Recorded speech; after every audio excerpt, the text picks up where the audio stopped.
All right, how you guys doing today? Today's story is coming from r/MaliciousCompliance. First things first, if you like the art, like the video. If you like my voice, like the video. Make sure you leave a comment. I don't care what you say, just say something.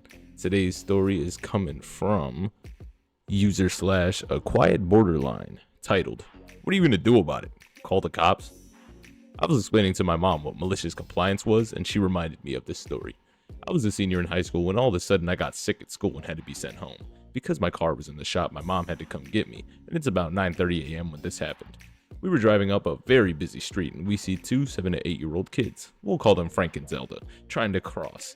Worried, my mom pulled over to see what was going on. The conversation went roughly as follows. "Kids, are you guys okay? What are you doing here?" "Dr. Idiot said we couldn't come to school early, so he sent us home." Now, my mom is very familiar with Dr. Idiot. He was the principal at the elementary school my younger brother was attending at the time, and my brother, Mark, was going through some behavioral issues at the time, and my mom was commonly called to the office, to the point where she was on a first name basis.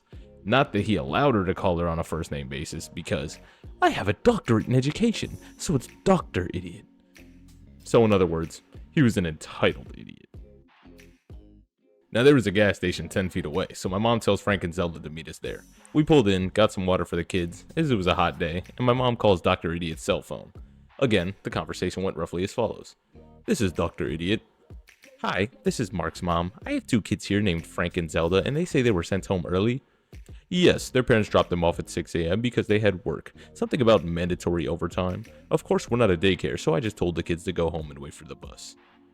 "Are you kidding me? We're 5 miles away from the school. They walked all that way. It's a wonder they weren't hit by a car or kidnapped." "What are you going to do about it? Call the cops?" My mom was absolutely floored, but she decided to give Dr. Idiot a nice dose of reality. At the time, we lived in a small town. How small? So small that the chief of police sometimes would have to walk the beat. And that day, he happened to be a block or so away from the gas station. When he got a call, he arrived and got the whole story from not only Frank and Zelda, but from my mom and me. And being a father of two elementary-aged kids himself, he was pissed. He looked at my mom and said, "It's time we had some words with Dr. Idiot." Chief of Police drove Frank and Zelda to the school in the squad car, which they were super excited about, personally escorted them to their class, and then marched to Dr. Idiot's office and proceeded to tear him a new butthole, telling Dr. Idiot that he'd help the parents press charges on him for child endangerment, among other things. From that day on, Dr. Idiot allowed Frank and Zelda to be at the school early on the days their parents had mandatory overtime. Update, I got some details from my mom about why Frank and Zelda were dropped off at the school. Their aunt works at the elementary school and had agreed to watch them until school started a couple hours later. She wasn't on the clock. Frank and Zelda didn't live in a good part of town, and their parents understandably didn't feel that their kids would be safe if they were home alone. Alright, I hope you guys have yourselves a fantastic day.